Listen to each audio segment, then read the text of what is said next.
ng bayan, maasahan anumang panahon. Magandang araw po sa ating lahat. Ngayon ay araw ng Martes, July 22, 2025 at narito na ang latest update sa magiging lagay ng ating panahon sa susunod na 24 oras. Sa kasalukuyan ay dalawang low pressure area pa rin ang ating minomonitor. Ang una rito ay huling namataan sa layong 1,140 km silangan ng Central Luzon.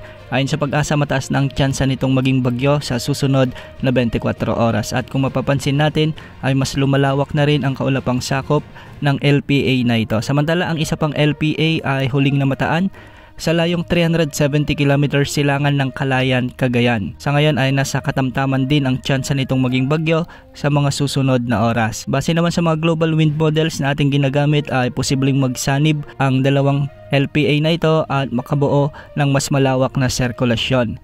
At kung sakaling ang maging bagyo ito ay tatawagin itong bagyong Dante. Inaasahang magpapalakas muli ang naturang bagyo ng habagat na magpapaulan muli sa malaking bahagi ng bansa sa mga susunod na araw.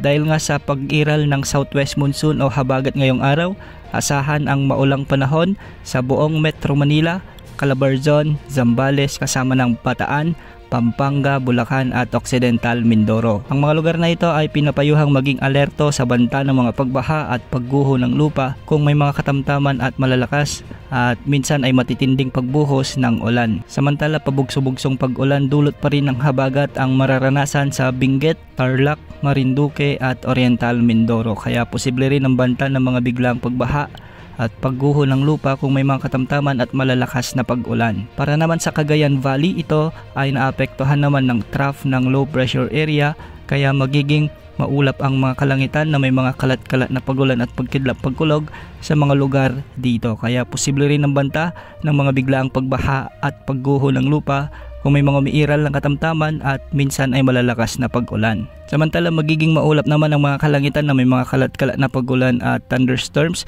Dulot pa rin ng habagat o southwest monsoon ang buong Visayas, ang nalalabing bahagi ng Luzon, Zamboanga Peninsula, BARMM kasama na ang Soxargen at Davao Region. Ang mga lugar na ito ay posibleng makaranas ng mga severe thunderstorms na siyang magiging dahilan ng pagkakaroon ng mga flash floods at landslides. At para naman sa nalalabing bahagi ng Mindanao ay magiging bagyang maulap hanggang sa maulap din ang mga kalangitan na may mga tsansa ng mga kalat-kalat na pagulan at thunderstorms.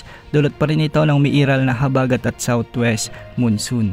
Dahil dito posible rin ang banta ng mga flash floods at landslides kung may mga umiiral na severe thunderstorms. Samantala para naman sa lagay ng mga pag-alon sa ating karagatan, ang mga baybayin sa western section ng Luzon ay posibleng umabot hanggang 3.1 meters. Ang mga baybayin sa silangang bahagi ng northern Luzon ay posibleng umabot hanggang 2.5 meters.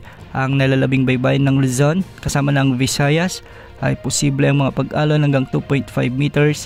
At ganitong pag-alon din ang inaasahan sa mga karagatang sakop ng Mindanao. Ngayong araw posibleng makaranas ng mula 100 to 200 mm na pag-ulan ang ilang probinsya dito sa Luzon, kagaya ng Zambales, Pampanga, Bataan, Bulacan, ang Metro Manila, Cavite, Batangas at Occidental Mindoro.